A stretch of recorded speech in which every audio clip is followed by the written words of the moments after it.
Muito bem, hoje estamos a encerrar as cartas de Pedro.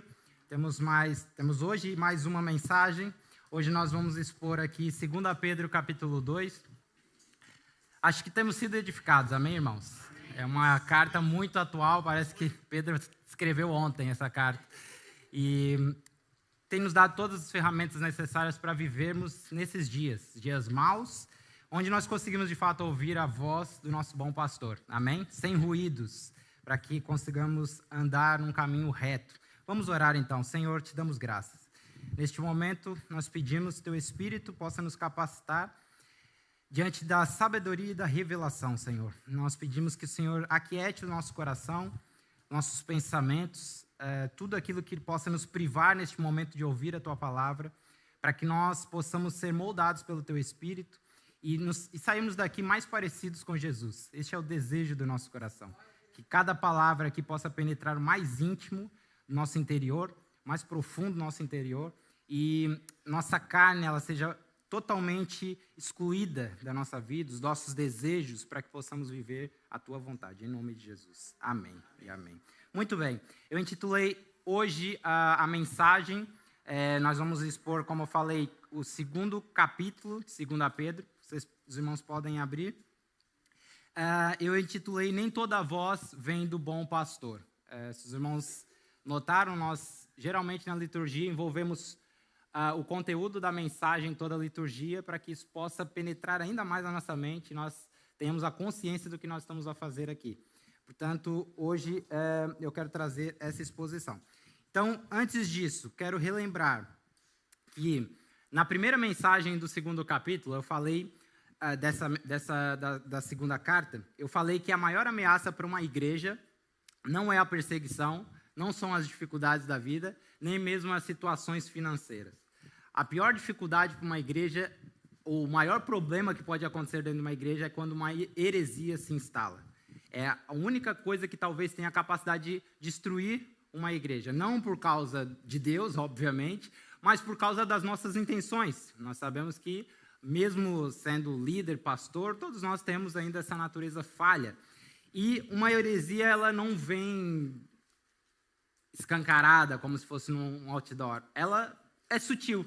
Assim como Satanás trabalha. Ele trabalha de forma sutil. Ele vai nos influenciando até que, de fato, possamos agir. E quando nós vemos, nós já estamos dentro de uma cultura de pecado. Já estamos envolvidos completamente e totalmente anestesiados. Então, uma heresia ela tem a capacidade de destruir não somente a nossa fé, irmãos, mas, consequentemente, toda a nossa vida.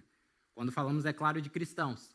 Porque se a nossa fé não está bem alicerçada, se o nosso entendimento cristão, através da revelação das Escrituras, não está bem alicerçado, e de fato formos afetados na nossa fé, toda a nossa vida será família, finanças, trabalho, vai por água abaixo, basicamente. Talvez não aconteça de um dia para a noite, mas, consequentemente, na nossa vida isso irá acontecer. Então, se o inimigo ele conseguir destruir sutilmente a nossa fé, todo o contexto de vida ele o fará. E a primeira coisa que ele faz, geralmente, é nos isolar. Essa talvez é a maior estratégia. E você pode estar aqui dentro, mas isolado. Então, o isolamento não tem só a ver com uma pessoa que, por exemplo, nunca vem na igreja. Tem a ver também com o nosso estado de espírito. Quem nós, de fato, estamos, como o Wanderson falou aqui, se nós, de fato, estamos ouvindo a voz do bom pastor. Você pode estar aqui me ouvindo neste momento e não estar me ouvindo. Olha que loucura. Então, Satanás ele tem, de fato, essas estratégias e, meus irmãos, ele é muito eficaz no seu trabalho. Se nós não estivermos bem alicerçados, de fato, nas Escrituras, ele é muito bom no que faz. Não sei se os irmãos relembram, em uma mensagem eu falei sobre o aprisco, as ovelhas. As ovelhas ela têm muitas características, mas uma delas é a vulnerabilidade, por isso ela precisa de um pastor. Uma delas também é que ela não é tão boa na sua visão, ela é boa na sua audição. Portanto, o mais importante, o que faziam os pastores em Israel, era manter as ovelhas no centro, ou seja, na comunhão. Perto da igreja, perto dos irmãos, perto do pastor, da visão do pastor, porque todas as vezes que ela livremente, usando da sua liberdade, que com certeza o temos, tentava andar em volta do aprisco, ela estava suscetível ao inimigo. E quando via, já tinha ido. Portanto, o mais importante é nos mantermos juntos, fiéis às Escrituras, sempre sob a orientação do bom pastor e, é óbvio, de pastores que ele deixou para cuidar das suas ovelhas. Amém? Então, nem as ocupações da vida, nem o trabalho, nem uma frustração que nós talvez possamos ter na vida e até mesmo dentro da igreja, podem nos privar de termos acesso tanto a Deus, através da palavra, como a comunhão com os irmãos, porque isso é o que alicerça hoje a nossa vida. Amém, meus irmãos? Então, a maior eficácia do engano é nos privar da comunhão. Às vezes, alguns irmãos não dão tanto valor a isso, mas o Senhor foi muito enfático em toda a Escritura sobre a unidade. Até porque seria incoerente, se o grande propósito eterno dele é família, seria incoerente ele querer que alguns irmãos vivam privados, isolados, totalmente alheios à comunhão. Então, não faria muito sentido. Então, quando nós deixamos nos levar pelas nossas sabedorias, nossos desejos, nossas formas de pensar, o que nós achamos certo, o que nós achamos errado, e muitas vezes isso nos priva de uma vida de comunhão e uma vida, consequentemente, das Escrituras, porque quando você se isola na comunhão, por muito que você mantenha uma vida devocional, mais cedo ou mais tarde você também deixará isso. É natural. Então, essa carta ela vem para desmascarar os falsos mestres. A segunda carta de Pedro, ela vem desmascarar os falsos mestres. E ouçam, nem sempre um falso mestre ele está em aparência física, nem sempre é um homem ou uma mulher levantado, às vezes é influência de mentalidade. É a mensagem, por exemplo, que já paira sobre uma sociedade caída. Isso pode ser uma forte influência sobre a nossa mentalidade. As coisas que nós vamos ouvindo, as vozes que nós damos acesso a ouvir. Rapaz, nem vi o homem. Então é um padrão bíblico aqui que se repete até hoje, como eu falei, quando geralmente nós saímos de uma dificuldade da vida, quando nós saímos daquela pressão externa que a vida muitas vezes nos proporciona, a nossa tendência é relaxar. E quando nós relaxamos, irmãos, nós paramos de vigiar. Né? Eu dou exemplo aqui, talvez quando nós estamos muito relaxados com amigos e não estamos atentos aos nossos filhos, acontece muito lá em casa, e aí quando vê já tem creme espalhado pela cama, já tem várias coisas. Então, a vigilância, quando a gente relaxa, é natural que o homem pare de vigiar. E a mesma coisa acontece na nossa vida. Quando nós passamos por uma situação muito difícil, a nossa tendência é descansar. E nesse descanso é quando Satanás ele vem pronto para ver as brechas que nós damos para poder, de fato, atacar. Pedro ele vem, inclusive, falar aqui que esses falsos mestres, ou esses falsos ensinos, e ele usa logo no primeiro versículo, ele diz que eles introduzirão heresias destruidoras. Nenhuma heresia vem com uma fraqueza, irmãos. Ela vem para destruir, ela vem para ou criar um partidarismo, onde você, dentro de uma igreja, começa a criar grupos e escolher, não, eu sou de Paulo, não, eu sou de Apolo. Ou ela vem para causar, de fato, divisão e fechar igrejas, como já aconteceram muitas vezes. Essa palavra introduzirão, que ele usa logo no versículo 1, significa entrar às escondidas. Sabe quando um ladrão ele só está à espreita, passando na frente da nossa casa, e de repente ele vê a porta entreaberta e nós distraídos em algum lugar ou levando lixo? É esse exato momento que ele precisa. Esse exato momento, quando a porta está entreaberta, é que ele precisa para entrar e destruir. Então, quando Pedro está falando sobre heresia e a influência de Satanás para trazer isso para o seio da igreja, é justamente este momento. Ele só está à espera de uma oportunidade, assim como Haaland, que disse que só precisava de uma ou duas oportunidades contra o Brasil. Dito e feito. Para destruir o Brasil. A mesma coisa são as heresias no centro da igreja ou até mesmo nas nossas vidas. Então a pergunta de Pedro continua sendo a mesma para todos nós. Como uma igreja, ela permanece fiel em um mundo cheio de vozes? Como nós permanecemos fiéis em um mundo cheio de vozes? Vou recitar uma frase que eu vou usar durante toda a pregação. Toda voz que nos afasta de Cristo nunca falou em nome de Cristo. Vou repetir. Toda voz que nos afasta de Cristo nunca falou em nome de Cristo. E ouçam, as pessoas podem estar falando sobre Cristo e ainda assim nos afastando de Cristo. Basta você ligar a TV ou passar o Instagram, você vai ver muita gente assim. Então, eu vou dividir em 4 sessões, porque de fato é muito grande esse capítulo, mas para nós pouparmos tempo. A primeira sessão eu queria falar sobre como nós reconhecemos o falso mestre, o falso ensino. E vou ler da passagem, verso 1 ao verso 3, os irmãos podem acompanhar. Vou fazer uma leitura rápida para nós adiantarmos. Então diz assim, assim como, 2 Pedro, capítulo 2, verso 1. Assim como no meio do povo surgiram falsos profetas, assim também haverá entre vós falsos mestres, os quais introduzirão, a palavra aqui numa outra versão, que é a Nova Bíblia Viva, diz assim, contarão com habilidades as suas mentiras. Então, introduzirão dissimuladamente heresias destruidoras, até ao ponto de renegarem o soberano Senhor que os resgatou, trazendo sobre si repentina destruição. E muitos seguirão as suas práticas libertinas, vejam isso. E por causa deles será infamado ou injuriado, insultado, blasfemado, ser mal falado o caminho da verdade. Também movidos por avareza, ou seja, um desejo ávido por ter mais, cobiça, farão comércio de vós. O que isso significa? Dirão qualquer coisa para apossarem o dinheiro de vocês. Com palavras fictícias. Ou seja, aqui a palavra no original também é palavras de plástico. Para eles, o juízo lavrado a longo tempo não tarda. Ou seja, há muito tempo a condenação paira sobre eles. E a sua destruição não dorme. Então, Pedro avisa aqui que do mesmo modo que haviam falsos mestres no tempo de Israel, que enganavam ou tentavam enganar o povo para se desviar do caminho, obviamente através da influência de Satanás, que usa da mesma estratégia desde o Éden, que é o engano, assim haveriam hoje, ou no tempo dele, há 2000 anos atrás, mas hoje também, falsos mestres que inclusive usariam da própria palavra de Deus para tentar nos enganar, ou para nos enganar. Porque o que os falsos mestres são bons é em conhecer as Escrituras também.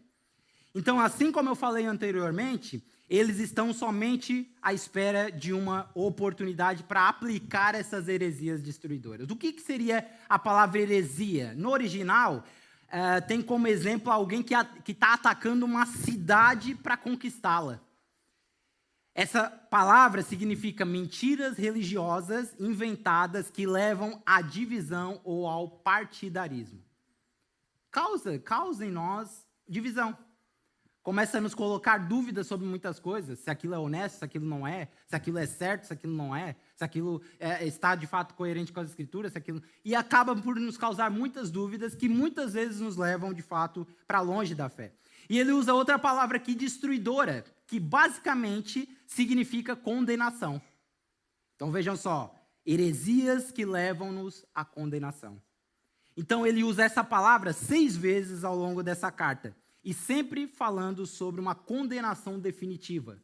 Tanto é que ele fala que mesmo que esses homens e essas mulheres que se levantam para colocar heresias no meio da igreja, continuem o seu trabalho até que ele venha, o fim deles já está certo.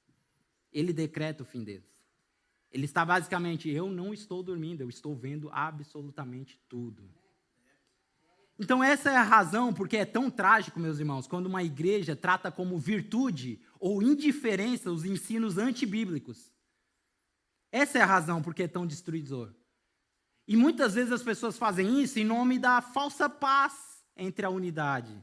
Não vamos criar aqui um problema dentro da igreja. O maior problema é deixar isso se espalhar dentro de uma igreja.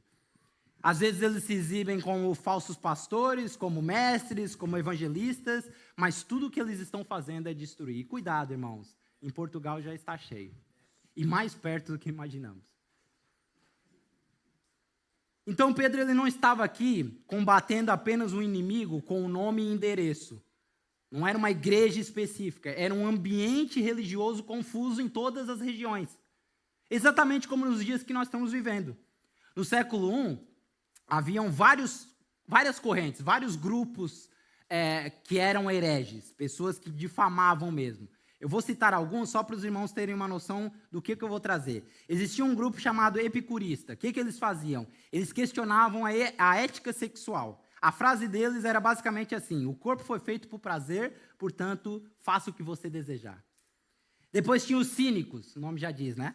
Eles pregavam uma liberdade radical. Ninguém manda em mim, nem Deus, nem igreja, ninguém. Eu faço o que eu quiser. Essa era a filosofia deles. Depois tem um que todos nós, acredito que conheçamos, os platônicos, que vem de Platão, a grande influência da Grécia. E eles basicamente ensinavam que falar sobre ressurreição e morte de Jesus é muito primitivo. Vamos falar de coisas novas, vamos pensar mais além, mais a fundo, vamos ir além. Inclusive, esses grupos usavam da própria palavra de Paulo contra Paulo, muitas vezes. Porque Paulo era um religioso antes da conversão, um homem muito letrado, um homem estudado nas melhores escolas, e de repente ele passa a falar de graça. Então eles começam a achar que a lei havia sido abolida e agora o que importa é viver sobre a graça, ou seja, faça o que você quiser, não interessa os mandamentos do Senhor. Depois haviam outros dois grupos muito específicos aqui, os marcionitas, que basicamente eles tinham uma tese de que o Antigo Testamento e o Novo Testamento eles eram completamente diferentes. O Antigo Testamento era um Deus, por isso que nós pensamos hoje nisso. Nós e a sociedade, né? Era um Deus cruel, um Deus mau, um Deus que mata crianças. Não, agora o que importa é o Deus do Novo Testamento, de graça, de amor. Então esses vieram fortemente trazer essa heresia para dentro das igrejas. Marcião, exatamente. Depois os valentianos. Esse era um egípcio brilhante. Ele criou um sistema de 30 entidades divinas. E ele dividiu em 3 categorias, na altura, a religião. Uma delas eram os iluminados, que tinham garantia certa da salvação. Depois tinham os cristãos comuns, que talvez fossem salvos. E os pagãos, que não tinham hipótese nenhuma. Então, nesse aí nós estávamos lascados, irmãos. E a pergunta aqui é, o que Pedro vem fazer? Ele quer que a igreja seja capaz de identificar antes que ela seja destruída por eles. Então a pergunta é, como nós identificamos um falso mestre? Fácil.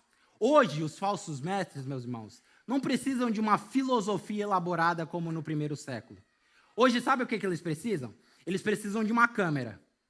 Eles precisam de um quarto ou de uma sala com luzes. Eles precisam de audiência.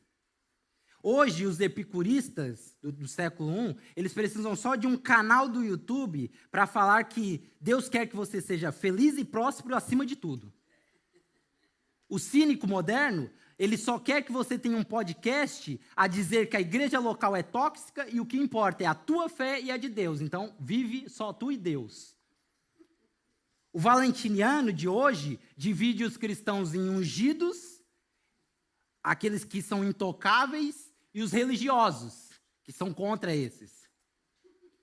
Os marcionitas modernos, eles pegam a carta de Paulo sobre graça e diz que julgamento, arrependimento e santidade são conceitos do Antigo Testamento. O que importa é nós vivermos a graça barata, a hipergraça. Então, vejam só, o vocabulário mudou, mas a estrutura é a mesma.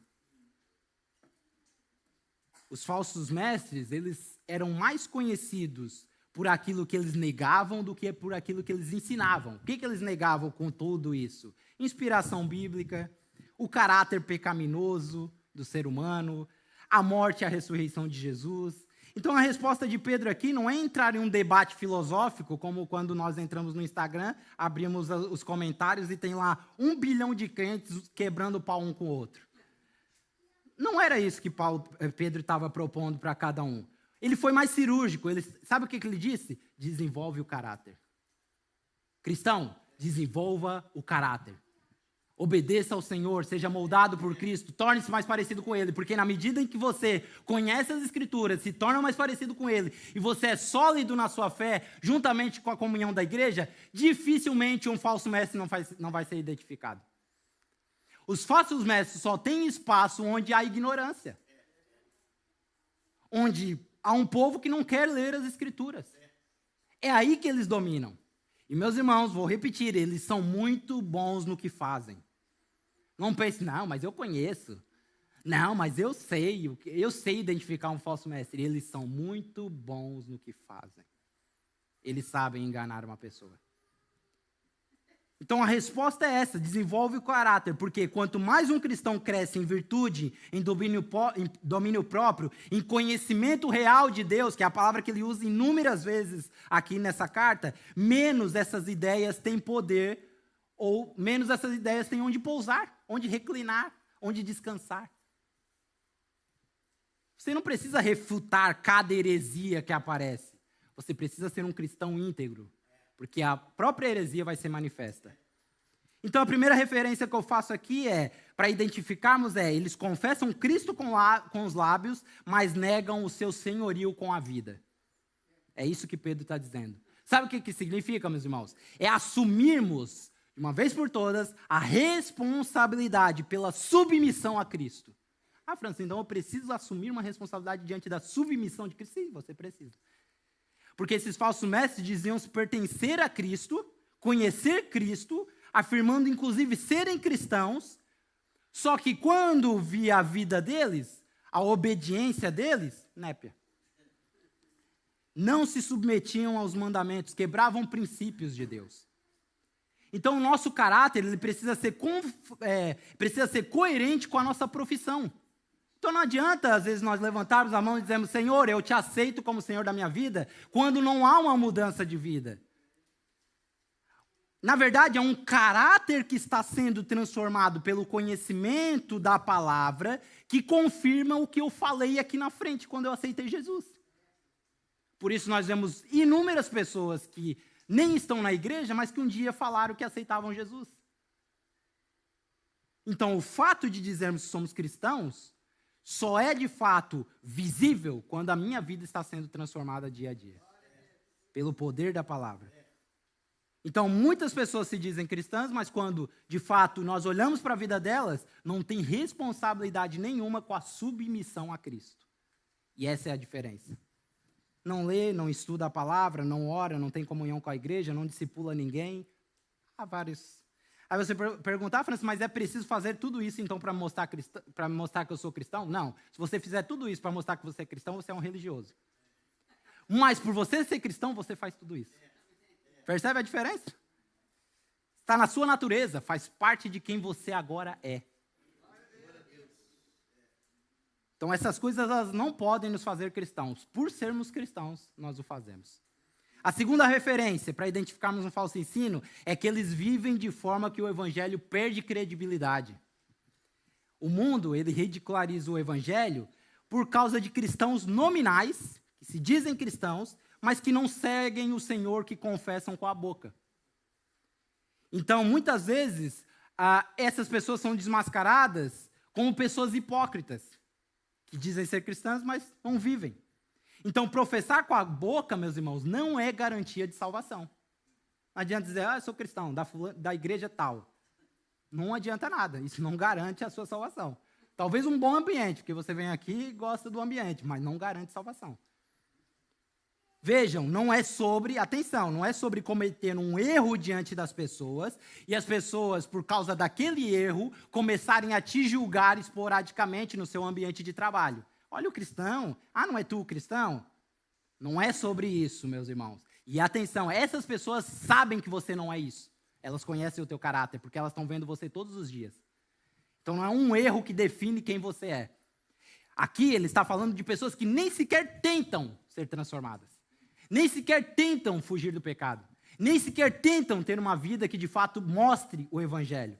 Então não é sobre quem está tentando e se esforçando para ser um cristão legítimo. É para quem nem tenta. É sobre viver uma vida incoerente com a Bíblia diante do olhar das pessoas. Eu li um post esses dias, gostaria aqui até de ler para os irmãos, que eu achei muito interessante. Ele dizia assim, se você vai na igreja todo domingo, ou em alguns domingos, né, porque às vezes a gente escolhe os domingos, mas não conhece a vida de ninguém e nem deixa ninguém entrar na sua vida, você é um desigrejado vindo para a igreja. Você trata a igreja como uma empresa. Ou seja, e isso também é difamar. Nós achamos que difamar é só quando falam mal do evangelho, mas se nós vivemos assim, também é uma forma de difamação. Chega, bate o ponto, assiste o culto como consumidor e vai embora. Mas segunda-feira, você não tem ninguém para te ajudar com aquela dificuldade espiritual, para orar por você no sofrimento, para ajudar você na luta contra aquele pecado. Por quê? Porque você vai para a igreja, mas você não é igreja. E da mesma forma, muitos irmãos, inclusive, podem estar precisando de você, do seu apoio, da sua oração, mas como você não dedica tempo conhecendo ninguém, nem deixa ninguém quebrar essa barreira enorme que impede as pessoas verdadeiramente entrarem na sua vida, você pode ser membro da igreja, mas talvez esteja vivendo como desigrejado. Isso é real, isso é difamar o nome de Cristo, isso é difamar o Evangelho. E é interessante porque a igreja primitiva ela não fazia isso. As pessoas se conheciam, as pessoas conheciam os problemas umas das outras, se apoiavam, se encorajavam, repreendiam quando existia pecado, mas hoje nós não deixamos ninguém ver os nossos pecados ou saber das nossas dificuldades. Então não é muito diferente de quem não frequenta igreja, um desigrejado que não frequenta, mas ouve louvores e vê sermão pela internet. E nisso, meus irmãos, também estão a nos observar. As pessoas estão nos observando. Se o evangelho não muda nem vocês, por que mudaria a mim? Talvez seja essa a pergunta das pessoas lá fora. Então, a verdadeira doutrina, o verdadeiro ensino, ele tem que resultar num verdadeiro viver. Não adianta nada eu saber muito teologia, mas se a minha vida não está sendo moldada por isso. Não adianta nada eu saber todas as palavras das Escrituras, mas se a minha vida não mostra isso. Uma terceira referência para identificarmos o falso ensino é: eles manipulam a palavra para satisfazer os seus desejos. Quando Timóteo, a palavra em Timóteo vem dizer, inclusive para nós manejarmos bem a palavra da verdade, é justamente para isso, para nós identificarmos facilmente aquilo que ele fala aqui, palavras fictícias, palavras de plástico, que pode significar qualquer coisa. 2 Timóteo 2,15 vai dizer assim, procura apresentar-te a Deus aprovado. Ele está falando num contexto óbvio de liderança, mas isso se aplica a todo cristão. Procura apresentar-te a Deus aprovado, como um obreiro que não tem do que se envergonhar, que maneja bem a palavra da verdade. Maneja, você conhece. Quando alguém sobe aqui para falar, você conhece o que estão falando. Você sabe identificar se de fato está ali ou não. E a chave, agora eu entro num ponto importante do porquê até nós fazemos essas pregações expositivas. Porque a chave, na minha percepção de uma correta interpretação bíblica, é a pregação expositiva. Por quê? Porque ela, graças a uma palavra que eu vou usar difícil, mas passo a explicar, que é a exegese, que é o quê? Ela mostra exatamente o que os primeiros autores lá atrás receberam de Deus e escreveram. E ouçam, se Deus não falou algo lá atrás para esses autores que foram inspirados, certamente Ele não falará para ninguém hoje. Amém, irmãos? Não vai acrescentar nada hoje, já está tudo aqui. É isso que a exegese faz. Ela nos livra dessa loucura de ter uma nova revelação. Já está tudo aqui. E depois vem a hermenêutica, que é o quê? Ela pega o que está lá atrás e explica nos nossos dias. No nosso contexto familiar, no nosso contexto de trabalho. Isso você aprende na escola de pregadores, né, irmão João? É verdade. Então, ao contrário de muitas pregações que talvez gostemos, em que pregadores não respeitam essas regras e começam a inventar e criar padrões de pensamento e só depois... já criei aqui a pregação, agora eu vou ver o versículo que se encaixa aqui na pregação. Ao contrário de muitos que fazem isso, para satisfazer muitas vezes o ego das pessoas, os seus próprios desejos, a pregação expositiva ela faz manter-nos fiéis ao texto. Ou seja, nós estamos discorrendo o texto sem ruído, é Deus falando sem ruídos. Porque você tem que pensar que há um abismo, irmãos, entre nós e a palavra. Um abismo temporal, nós estamos falando de mais de 2.000, 4.000 anos ou 6.000 anos atrás. Há um abismo geográfico, nós estamos falando de uma Bíblia, de palavras que foram escritas no Oriente Médio, uma cultura completamente diferente da nossa. Há um abismo linguístico, uma palavra que foi escrita em hebraico, aramaico, grego. Então há vários abismos. A pergunta não é se interpretamos a Bíblia, a pergunta é, interpretamos corretamente a Bíblia? Então, uma pregação expositiva, ela prepara a igreja para ser mais inteligente e, consequentemente, mais madura. Ela desafia, inclusive, os pregadores que sobem aqui a manterem-se fiéis.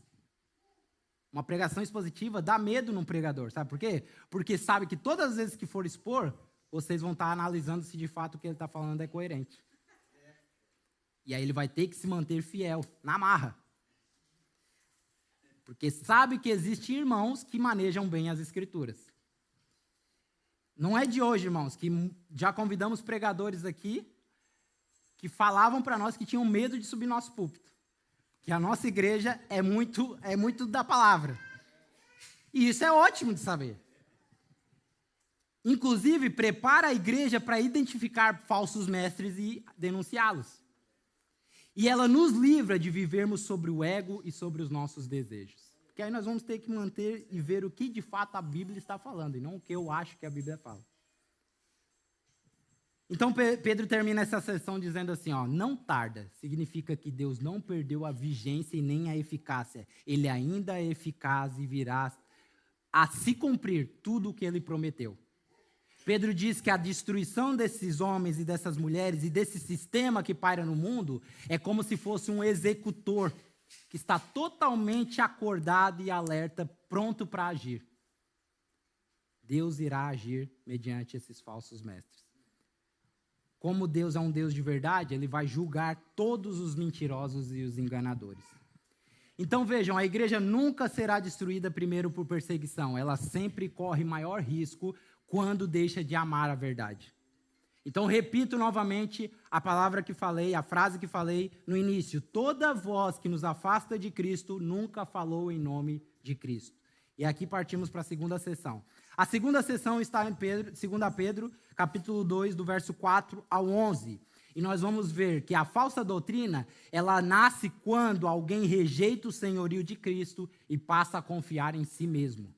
A palavra diz assim, ora, se Deus não poupou anjos quando pecaram, antes, precipitando-os no inferno, os entregou ao abismo de trevas, reservando-os para o juízo, e não poupou o mundo antigo, mas preservou a Noé, pregador da justiça, e mais 7 pessoas, quando fez vir o dilúvio sobre o mundo de ímpios, reduzindo às cinzas as cidades de Sodoma e Gomorra, ordenou-os a ruína completa, tendo-os posto como exemplo a quantos venham a viver impiamente. Vejam como Deus é justo juiz.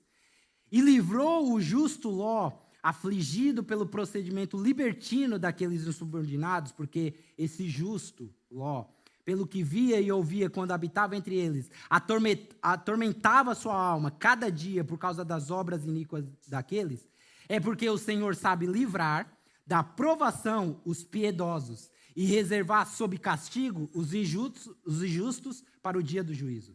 Especialmente aqueles que, seguindo a carne, andam em imundas paixões e menosprezam qualquer governo. Atrevidos, arrogantes, não temem difamar autoridades superiores. Ao passo que anjos, embora maiores em força e poder que os homens, não proferem contra elas juízo infante na presença do Senhor. Ouçam isso, apesar de Pedro lançar aqui essa condenação contra os falsos mestres, ele não está concentrando aqui a sua escrita nessa carta na condenação final de ímpios, como faz Judas, por exemplo, mais para frente. O destaque aqui de Pedro está na capacidade que Deus tem de salvar os justos. Olha que incrível. E a salvação que ele está falando aqui não é somente final, irmãos. Não é quando o Senhor aparecerá e o Senhor de fato nos dará um corpo glorificado. Ele está falando sobre uma salvação aqui na terra. De quem? De nós mesmos. De todas essas impiedades, esses pecados que atormentam a nossa vida. Ele está falando, Deus é capaz de nos salvar, assim como fez com Ló. Lá no meio da perversidade do pecado, mesmo sob condenação, Sodoma e Gomorra, Ele é capaz de nos salvar desse mundo mau e manter-nos as nossas mentes sãs, coerentes com as Escrituras. Ele tem poder para isso. Então Pedro ele envia aqui os leitores de volta a essas histórias, que era muito familiar para os judeus, inclusive, histórias de Gênesis, tradição judaica. Mas Pedro ele não está apenas salientando aqui o perigo do falso ensino, ou demonstrando apenas o caráter justo de Deus em julgar todos. Ele está nos encorajando, irmãos. Ele está nos dando cada vez mais força para prosseguir nesses tempos maus. Ele está nos dizendo que Deus salvará o seu povo dessa desordem, desse caos. O julgamento e a misericórdia são promessas sólidas que nós precisamos nos afincar. Então, cada julgamento que Pedro aponta aqui nos tempos passados, e é interessante pensarmos que Deus tem um limite da misericórdia, porque esses atingiram de fato a misericórdia. Atingiram o limite da misericórdia de Deus, foram totalmente destruídos, né? Então, por mais que Pedro aponte aqui cada julgamento, o que nós precisamos observar são as práticas que levaram a esses julgamentos. Essas condenações, que era o quê? Pecado, impiedade, comportamento vergonhoso, desprovido de princípios, apostasia. Então nós temos muita dificuldade, inclusive, de entender os atributos de Deus. Verdade ou não é? Ah, não, Deus é amor. Não, Deus é mais amor. Não, Deus é mais justiça. Não, Deus é mais...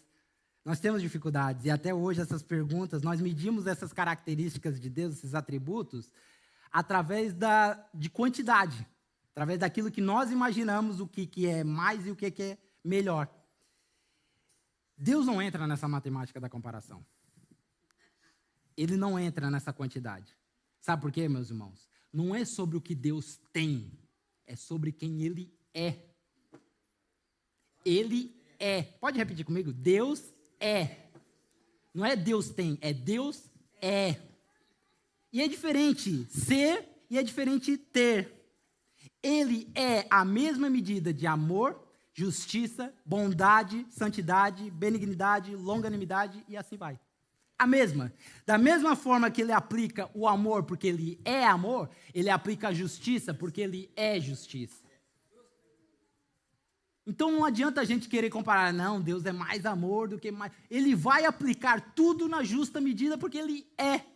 Faz parte do caráter, da natureza dele. E como sempre falamos aqui, que não tem como alguém ir contra a sua natureza, Deus não vai contra a sua natureza. Então, como ele falou aqui que esses homens e mulheres serão julgados, serão julgadas. Porque ele é. Por isso, por ele ser, o seu amor nunca falha. A sua justiça nunca falha. A sua bondade nunca falha. A sua longanimidade nunca falha. Porque ele é. E isso nos traz conforto. Por ele ser e nunca falhar, nos traz conforto. Que é diferente de ter. Eu posso ter muito dinheiro hoje, amanhã não ter nada. Então não dá para confiar em mim. Provavelmente eu vou gastar. Inteligente ou não, se ele quiser que você não tenha, você não terá. Mas se ele quiser que você tenha muito, você terá. E será para o fim dos seus propósitos. E se não for para o fim dos seus propósitos, você já não terá. Então não adianta, não é sobre ter, irmãos, é sobre ser. Porque se eu sou, eu sei o que ele quer, e aí eu aplico o que ele me deu para ele. Amém, irmãos? Glórias a Deus. Então, mesmo assim, mesmo que assim como Ló, por um breve tempo, a nossa alma, né? Mamara dá muitos testemunhos aqui no culto de oração sobre isso. A nossa alma se incomode sobremaneira com as impiedades das pessoas e da sociedade à nossa volta, dos nossos trabalhos, tanto pecado, tanta coisa ruim que a gente veja, né? Mesmo que, assim como Ló, né? Que estava nesse ambiente, né? Ele estava lá dentro e todos nós conhecemos a história de Ló. Mesmo diante disso, meus irmãos, o Senhor nos chama a viver missiologicamente. Não é sobre fugir desses ambientes, não é sobre se isolar desses ambientes, é estar lá dentro. Não se contaminando, mas cumprindo com a missão de Deus sem nos contaminarmos e sem fugirmos da nossa responsabilidade. Independente da impiedade que haja. Porque Ló ficou até o fim lá dentro. Até o fim. Sabe por quê, irmãos? Porque será por um breve momento. São 70, 80 anos. Que nós vamos ver, né? Depois pode... Não sabemos o dia que ele vem. Mas é um breve momento e valerá a pena cada lágrima, cada esforço pela missão de Deus. Embora, é claro, Deus não tenha prazer na morte do ímpio, conforme Ezequiel 33:11, Deus irá julgar a maldade porque a sua santidade exige isso. Porque ele é santo e não pode ir contra a sua natureza. Amém, irmãos? Então, ele usa aqui três 3 ilustrações do castigo como exemplo, né? Ele fala sobre os anjos, ele fala ali sobre Noé, ele fala depois sobre Sodoma e Gomorra, para mostrar que a iniquidade resulta em condenação. Esse é o salário da iniquidade, condenação. Então, o papel dos falsos mestres é desviar a ira de Deus com o engano de que não existe ou de que você consegue fugir dos mandamentos de arrependimento, de viver em obediência. É isso que ele quer mostrar. Não, ira de Deus, que nada, vive a tua vida, desfrute do prazer. Então, volta a falar sobre a liberdade. Talvez tenhamos que voltar em Gálatas, que fala, de fato somos livres, mas não abuse da liberdade do Evangelho. É o que Gálatas ensina. Todos nós somos livres, mas não abuse da liberdade do Evangelho. Enquanto somos atraídos para um olhar daqui e agora, dificilmente nós vamos ter um olhar para quem realmente Deus é. E, tragicamente, nós podemos estar vivendo o contrário de Ló, que apesar de ter pecado, porque Ló não foi santarrão nenhum, apesar de ter pecado, ainda assim, ele estava surpreso com os pecados desenfreados da sociedade. Ainda nos escandalizamos, irmãos, com os pecados deliberados da sociedade? Será? Ou já normalizamos no nosso contexto de vida aqueles filmes, aquelas séries, e ainda nos escandalizamos quando vemos alguma coisa? Ele diz aqui, do verso 9 ao 11, ele está mostrando o que inflama o coração dessas pessoas. É que andam em imundas paixões, menosprezam qualquer governo.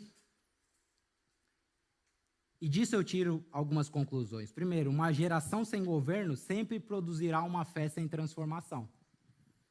Muitas pessoas têm dificuldades de estar debaixo de autoridade, mas Deus é hierárquico. Deus deu um padrão de governo justamente para que nós consigamos viver bem, em paz.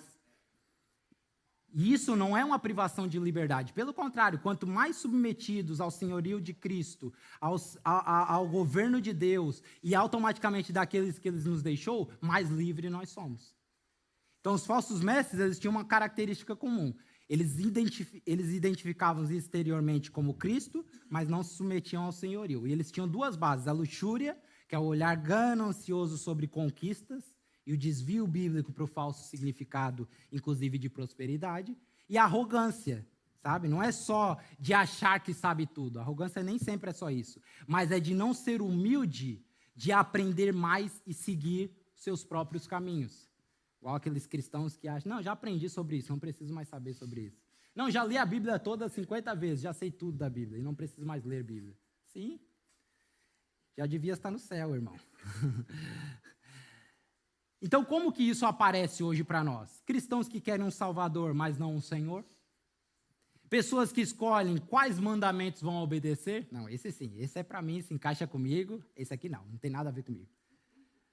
Uma espiritualidade construída sobre sentimentos e opiniões, e não sobre palavra? Não, eu sinto de Deus que é isso. A palavra está totalmente contrária àquilo, mas o que importa é o sentimento. A ideia de que cada um vive a sua verdade?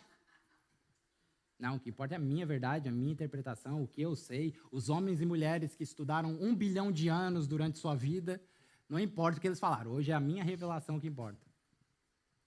E a raiz continua sendo o mesmo, rejeitar a autoridade de Deus para viver segundo os nossos próprios desejos. Porque no fundo é sobre os nossos desejos. Então o verdadeiro discípulo, ele não pergunta o que eu acho, mas ele pergunta o que Cristo diz. Então, o cristianismo correto começa quando deixamos de governar a nossa vida. É difícil, mas ele começa aí, quando você abre mão da sua vida. A esperança em meio a essa natureza falha que nós temos é que não somos deixados por conta dos nossos próprios recursos. Essa é a esperança. Qual é a esperança que eu tenho diante dessa natureza que ainda quer me colocar no governo? É quando eu entender que eu já não estou mais debaixo das minhas próprias mãos, dos meus próprios recursos. É quando eu sou dependente totalmente de Deus. Sim, você vai ser testado, irmão. E outra, os ímpios vão prosperar, sim. E você vai ver com os teus olhos. Você vai ser empregado dele e vai trabalhar provavelmente para ele a vida toda. E ele vai continuar prosperando. E quanto mais ter, ele vai continuar tendo mais ainda. E ele vai chegar de Porsche, ele vai chegar de Mercedes, ele vai chegar com vários carros. E você vai ver, você vai estar lá com o carro, 2 carros estragados na garagem. Mas Deus não é escarnecido. Ele sabe como salvar o seu povo de cada teste, porque muitos desses testes é Ele mesmo que está colocando. Ele sabe, inclusive, o que diz aqui no verso 9, como manter o ímpio preparado para o dia do julgamento. E aqui eu tiro outra conclusão. Nem tudo o que parece prosperidade é a aprovação de Deus. Vou repetir. Nem tudo o que parece prosperidade é a aprovação de Deus.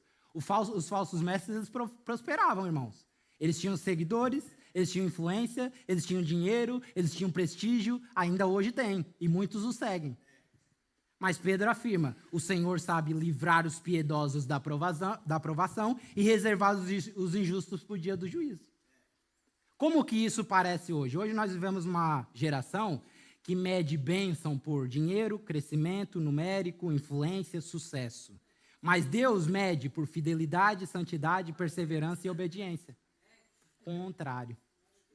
Não é se você tem mais, se você está dando certo na sua empresa, se você...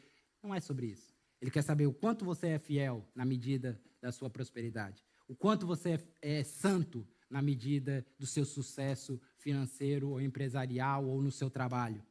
O quanto você persevera na medida das dificuldades da vida. O quanto você é obediente. Então, a maior tragédia, nós vemos que não é sofrer, é prosperar longe da vontade de Deus. Então, a nossa esperança não está no aparente sucesso dos ímpios, está no justo governo de Deus. Amém, irmãos? Ele continua salvando os seus. De quem? Da ira e de nós mesmos. Ele continua julgando o pecado. Ah, mas está demorando muito, Francis, mas ele continua julgando o pecado. E algo que nos fica alerta, irmãos, é sabermos a nossa posição. Tem uns irmãos aí querendo entrar na porrada com o diabo. Meu irmão, se a palavra não for o teu alicerce, o alicerce do teu coração, da tua mente, a ponto de estares vivendo em obediência, segundo os mandamentos das Escrituras, você vai levar um sarrafo do diabo. Em linguagem popular brasileira. Cuidado com a sua ousadia. Jesus venceu o diabo como, irmãos? Foi na porrada, no fight? 1 bilhão de anjos atrás dele, vamos ver então? Não, foi na palavra. Na palavra. E a terceira e última conclusão que eu tiro, a autoridade espiritual aqui, na submissão à palavra, a autoridade espiritual nasce da submissão à palavra e não da ousadia. Os falsos mestres destacavam autoridades e blasfemavam até a demônios. Eles não se portavam com ninguém. Eles achavam que eram superiores a todos, que eles estavam em cima até dos demônios. E aí Pedro vem dizer que os próprios anjos santos de Deus reverenciavam tanto o seu Senhor, ou seja, dependiam tanto dele, que eles não proferiam insultos nem mesmo contra Satanás. Em Judas vai dizer que até o arcanjo Miguel, reconhecendo a grande presença e o poder de Satanás, ele negou-se a difamá-lo. Ele falou, o Senhor te repreenda, eu dependo do meu Senhor. Isso para quê? Ele invocou o Senhor ao invés de tentar lutar com o seu poder. E eu relembro aos irmãos que os anjos, eles são administradores no mundo, tá bem? Eles são seres criados para servirem os homens. Eles não são chamados a decisões próprias, e nem mesmo para receber adoração. Meu irmão, tem uns irmãos aí que às vezes querem adorar anjo, misericórdia. Espíritos, é o que Hebreus diz, espíritos ministradores enviados para servir aqueles que hão de herdar a salvação. Que são quem? Nós. Então, nenhum cristão deveria ser nécio e audacioso a ponto de zombar dos demônios, especialmente de Satanás. Porque o poder está no nome de Jesus, na fidelidade da palavra, que ela é que tem autoridade sobre os demônios. Eu relembro, inclusive, os judeus ambulantes que tentaram expulsar os demônios no nome de Paulo. Eu expulso-te no nome de Paulo e no nome de Jesus. E eles perguntaram o quê? Eles falaram o quê? Eu conheço Jesus. Eu conheço até Paulo. Mas vocês, quem são? E entraram neles. E como que isso parece hoje? Existe uma espiritualidade do espetáculo. Gente que conversa com demônio, desafia demônio, transforma a guerra espiritual em entretenimento. Enquanto isso, falta oração, santidade, Bíblia aberta e arrependimento. Então, o poder do cristão não está na sua voz, não está na sua coragem, não está nem mesmo na sua experiência. O poder cristão está na autoridade de Cristo e a fidelidade da palavra. Então, não dê conversa a demônio, meu irmão. Não quero saber o nome dele. Para quê? Satanás não precisa disso. Deus não precisa disso para nada. Nós temos que manter-nos fiéis a Deus. Quanto mais perto de Deus alguém vive, menos confia em si mesmo e mais depende do Senhor. Essa é a natureza do cristão. E mais uma vez repito, toda voz que nos afasta de Cristo nunca falou em nome de Cristo. Terceira seção, cuidado com as vozes que discipulam o seu coração. 2 Pedro 12,16 vai dizer, esses todavia, falando dos falsos mestres, como brutos e irracionais, naturalmente feitos para presa e destruição, falando mal daquilo em que são ignorantes, na sua destruição, também hão de ser destruídos, recebendo injustiça por salário da injustiça que praticam. Considerando como prazer a sua luxúria carnal em pleno dia, quais nódoas e deformidades eles se regalam nas suas próprias mistificações, enquanto banqueteiam junto convosco, tendo os olhos cheios de adultério, insaciáveis no pecado, engodando almas inconstantes, tendo almas o quê, irmãos? Inconstantes, tendo o coração exercitado na avareza, filhos malditos. Abandonando o reto caminho, se extraviaram, seguindo pelo caminho de Balaão, filho de Beor, que amou o prêmio da injustiça, recebeu, porém, castigo da sua transgressão, a saber, um mudo animal de carga, falando com voz humana, refreou a insensatez do profeta. Então, segundo Pedro, as marcas de um falso mestre são: ensinam heresias destrutivas, negam Cristo, são blasfemadores, distorcem as Escrituras, cobiçam, são arrogantes, são imorais, são maus, trazem a verdadeira fé ao descrédito e zombam da segunda vinda de Cristo. E nem sempre, como falei, são marcados por uma pessoa física. Às vezes é o espírito, é a mensagem deles que influenciam os meios. Então, os falsos mestres não são apenas aqueles que ensinam o erro, mas eles moldam uma mentalidade que afasta as pessoas da comunhão com Deus. Então, o falso mestre, ele trabalha primeiro na mente, depois no comportamento. Segundo Pedro, viver diante dos seus desejos é viver como um animal selvagem. Por isso que ele usa a palavra brutos e irracionais. São pessoas que vivem segundo a sua natureza pecaminosa. Então, como eu falei, ninguém pode ir contra a sua natureza, tanto o ímpio como o crente. O ímpio acha que é livre, mas ele é escravo do seu pecado. O crente acha que é livre, mas ele é escravo de Jesus. Então, embora eles tentem se vestir com um linguajar religioso, eles eram a causa da destruição. E como que isso aparece hoje, irmãos? Toda mensagem que diz, faça o que te faz feliz, siga o seu coração, que é bem puro, né, o seu coração. Você merece, irmãos, você merece. O que importa é a sua felicidade, a sua verdade. Vá atrás da sua felicidade. Então, a cultura inteira ensina que desejo é autoridade. A Bíblia ensina o contrário. A nossa nova natureza governa os nossos desejos. Os nossos desejos não governam a nossa nova natureza. Ela que deve governar os nossos desejos. Segundo, o alvo dos falsos mestres sempre são cristãos imaturos. O principal, por isso é que ele fala, almas inconstantes. Pessoas que não buscam o crescimento com o fim último da sua vida. Pedro diz que eles seduzem os inconstantes. Quem são os inconstantes hoje? Quem vive sem igreja, quem não aceita correção, quem muda a doutrina toda semana. Não, agora eu sou esse, agora eu acredito nisso, agora eu acredito naquilo. Agora... Quem vive apenas de vídeos de internet, quem não tem um discipulador, Quem nunca presta contas a ninguém, não se submete à autoridade de ninguém. Então o problema aqui não é a internet, irmãos, ouçam isso. O problema é quando ela substitui a comunidade. Você para de estar debaixo de um governo regido pelo próprio Deus. Então nós temos que ter cuidado com as vozes que ouvimos. Desconfie de tudo, e ouça bem isso, desconfie de tudo que te faça desistir do contexto da igreja e do serviço ao Senhor. Vou repetir. Desconfie de absolutamente tudo que te faça desistir do contexto de igreja e do serviço do Senhor. Porque você não desiste de trabalhar, nem de cuidar da sua família, mas da igreja nós desistimos facilmente. Porque geralmente é o primeiro alvo do caminho para a nossa queda. O que te priva de vir à igreja sempre?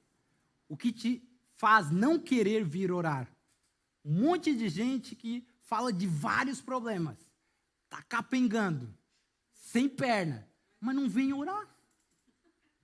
Vai cair do céu, meu irmão? O que te priva de servir? O que é tão poderoso assim que disputa contra a essência da sua nova natureza? O que é tão poderoso assim? O que te priva dessas coisas também te priva de todo o resto? O que te priva de uma busca por uma vida melhor, por ganhar dinheiro, por viajar? É a mesma força que te priva, às vezes, de estar conosco? Ou de orar, de estar com a igreja?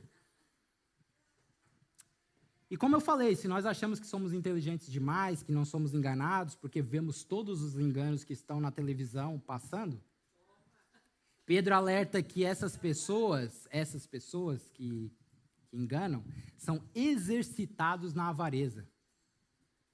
Aqui ele está usando uma metáfora de um atleta que treina todos os dias. Essas pessoas aqui, os falsos mestres, eles haviam treinado, irmãos, se preparado, equipado propriamente para se concentrar em nada mais do que coisas proibidas, como enganar pessoas e para viverem debaixo das suas paixões. Eles treinavam, eles eram bons no que faziam. Então, meus irmãos, se tem uma coisa que essas pessoas são, elas são muito espertas no que fazem. E toda apostasia começa quando a conveniência vence a convicção. Aqui entra Balaão. Mas não apenas como um homem ganancioso. Todos conhecem a história de Balaão? Já ouviram, né? Da mula que falou, o animal que falou. Aqui não está falando sobre um homem ganancioso, mas como alguém que vendeu a sua fidelidade. Muitos desses falsos mestres, eles não começaram diante da corrupção. Eles começaram até genuínos na fé, na busca. Mas em algum momento deixaram-se levar pela sua natureza pecaminosa. E aí Deus entregou-os aos seus próprios desejos, como fala Romanos, que vive deliberadamente sobre os seus desejos e o fim deles é a destruição. E como que isso aparece hoje, irmãos? Quando alguém troca santidade por sucesso, fidelidade por influência, verdade por aceitação, obediência por conforto, ninguém se torna um apóstata de um dia para o outro. A apostasia começa em pequenas concessões e decisões. E o fim dessas pessoas é a destruição. Eles venderam a consciência. Então, o apóstata é aquele que um dia fez a sua profissão de fé, mas que nunca se converteu. Não se engane. O apóstata não era um crente genuíno. Ele fez a sua confissão de fé, ele até estava no nosso meio, mas nunca foram dos nossos. Eles juntam-se com a igreja por várias maneiras. Então, tudo que a igreja pode fazer para equipar os crentes, ela deve fazer com o princípio da palavra. Por quê? Porque é a palavra que liberta. O pessoal aí do presbitério até brinca, o Francisco só quer curso, só quer formação, só a palavra liberta. Não adianta fazermos aqui eventos para atrair crente, para manter o pessoal aqui, não. É a palavra que liberta. Pode levar 20 anos, um dia nós vamos ser libertos de nós mesmos. Então é palavra, palavra, palavra, palavra, palavra, palavra. Não são ministérios, não são entretenimentos, não são estratégias empresariais. É somente a palavra que tem o poder transformador. Prega a palavra, de 2 Timóteo. Insta, quer seja oportuno, quer não. Você está gostando aí ou não? Não interessa. Prega a palavra. Corrige, repreende, exorta com toda longanimidade, paciência, que pode levar 30 anos, e doutrina. Pois haverá um tempo em que não suportarão a sã doutrina. Timóteo aqui. Pelo contrário, cercar-se-ão de mestres segundo as suas próprias cobiças. E como quem sentindo coceira nos ouvidos por estar ouvindo o que é legítimo, se recusarão a dar ouvidos à verdade, entregando a invenções. Tu, porém, sê sóbrio em todas as coisas, suporta a aflição, faz o trabalho de um evangelista, cumpre cabalmente o teu ministério. Goste ou não goste, é palavra. Então, irmãos que rejeitam constantemente o ensino, a orientação para o cuidado, rejeitam o pastoreio, terão que lidar com as suas próprias consequências com Deus. O espírito de Balaão são pessoas que estarão sempre entre nós, mas serão movidas por seus desejos.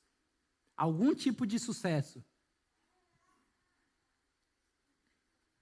Amém, irmãos? Então tenham cuidado com as vozes que discipulam vocês durante a semana. Quando acham que a palavra de domingo não foi para vocês, ou não se encaixa no vosso contexto de vida, e correm para um coaching, para um... Cuidado. Porque nós somos discipulados por aquilo que ouvimos constantemente. Os falsos mestres, eles dizem, sigam os seus desejos. Cristo diz, negue-se a si mesmo. Os falsos mestres dizem, busca o sucesso. Cristo diz, seja fiel. Os falsos mestres dizem, você não precisa de uma igreja. O Cristo diz, eu estou formando um povo. Os falsos mestres dizem, você é livre para viver como quiser. Cristo diz, vocês foram comprados por um preço. Toda voz que nos afasta de Cristo nunca falou em nome de Cristo. Amém? E eu concluo com a quarta sessão, nem toda fonte mata a sede. Estas tais são como fonte sem água. Está em 17 a 22. 2 Pedro 2, 17 a 22. Essas coisas são como fonte sem água, com névoas impelidas por temporal. Para eles está reservada a negridão das trevas, porquanto proferindo palavras jactanciosas de vaidade, engodam com paixões carnais. Por suas libertinagens, aqueles que estavam prestes a fugir dos que andam no erro, prometendo-lhes liberdade, quando eles mesmos são escravos da corrupção. Pois aquele que é vencido fica escravo do vencedor. Portanto, se depois de terem escapado das contaminações do mundo mediante o conhecimento do Senhor e Salvador Jesus Cristo, se deixam enredar de novo e são vencidos, tornou-se o último estado pior do que o primeiro. Pois melhor lhes foram nunca tivessem conhecido o caminho da justiça, do que após conhecê-lo voltarem para trás, apartando-se do santo mandamento que lhes foi dado. Com eles aconteceu o que diz certo adágio verdadeiro: o cão voltou ao seu próprio vômito e a porca lavada voltou a revolver-se no lamaçal. Então, nessa fase final aqui, Pedro traz implicações, que são elas. Primeiro, os falsos mestres, eles prometem aquilo que não possuem. Quando pseudo-igrejas manipulam pessoas através de profecias e de falsas promessas de prosperidade, cura, propósito, realização, sucesso, para prender pessoas sob uma falsa compreensão das Escrituras, é justamente isso que eles são. Eles podem prometer, mas eles não vão conseguir cumprir. O motivo esse que, quando pessoas despertam nesses ambientes, elas se frustram, achando que todas as igrejas e todos os pastores são assim. Imaginem um viajante no deserto. Ele vê lá no fundo uma fonte de água. Ele corre até lá e quando chega não tem água. É assim as pessoas que buscam esse pessoal. Promessa, promessa, promessa, mas nunca chega. E a culpa, meus irmãos, não recai somente sobre esses bandidos da fé. Atenção, a culpa recai sobre nós. Ao invés de nós buscarmos o pleno conhecimento do Senhor, como Pedro está dizendo aqui, que gera uma convicção pela palavra e uma transformação do Espírito, nós corremos atrás de profecias e milagres, como pedintes, que faz uma oferenda para um ídolo. Relembro que os milagres realizados por Jesus e os apóstolos eram para ímpios, não eram para crentes. São os ímpios que precisam de sinais. Por quê? Porque ele já deu tudo para nós do que nós precisamos para viver. Aqui. Ah, Francis, mas quer dizer que então nós não podemos receber milagres? Ótimo, podemos e vamos ser edificados certamente. Mas não é isso que nos sustenta, é a palavra que nos sustenta. Paulo, em Efésios, faz 2 orações poderosas.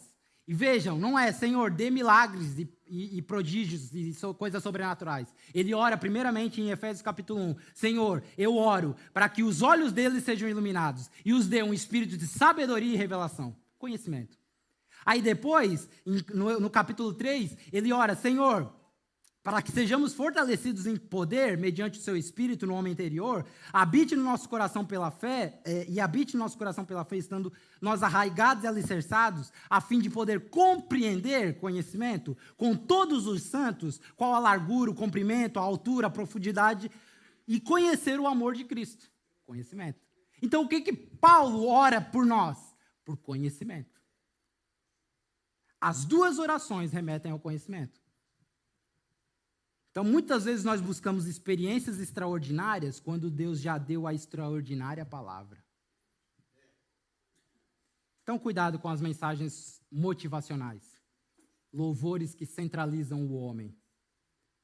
Eu sei que quando nós estamos ali frágeis, nós queremos ouvir aquele sabor de mel. Ô, Senhor, eu sei. Eu sei, meu irmão. Quando nós estamos ali naquela caídos mesmo, só tem louvor motivacional que nos anima. Mas cuidado, meu irmão. Mensagens de teologia de prosperidade, o púlpito, esse lugar aqui, é lugar da pregação do evangelho. Amém, irmãos? Pregação. Depois, os ministérios da igreja servem os irmãos nas áreas específicas, casais, empregados, patrões, filhos, empreendedores. Os ministérios fazem isso. Aqui em cima é a palavra do evangelho. Mais nada. Então, para você até não ter uma expectativa muito grande, não pense que nós vamos aqui fazer um workshop, que é pregação do evangelho. É nos livrando do nosso eu, todos os domingos, para que depois, aí sim, nas mesas, sejamos moldados nas nossas áreas e vocações. Ah, mas não tem isso aqui na igreja, Francis. Olha, talvez Deus esteja te chamando para isso, não sei. Você veio reclamar? Olha aí o sinal. O despertar da necessidade geralmente vem para quem pode assumir a responsabilidade. Não sei, pensamento meu. E os falsos mestres alimentam a curiosidade, não com maturidade. Revelação nova, código escondido, mistério, a chave, segredo, novo mover, avivamento. Uma igreja madura não vive atrás do novo. Ela aprofunda o eterno que está aqui. Eles gostam de influenciar as pessoas que estão interessadas, não as que estão interessadas na verdade, mas aquelas que buscam seus próprios desejos, alguma necessidade para ser suprida. Eles oferecem liberdade, mas produzem escravidão. Porque eles não podem dar liberdade de uma vida promíscua, desenfreada e não saudável, porque eles mesmos são escravos. Quem se apoia neles, meus irmãos, volta para a escravidão do pecado. Hoje isso aparece como frases como viva a sua verdade, siga o seu coração. A liberdade cristã nunca foi fazer tudo. Liberdade cristã é finalmente poder obedecer. Isso é liberdade. Amém? Podemos nos colocar de pé? Gostaria de orar com os irmãos.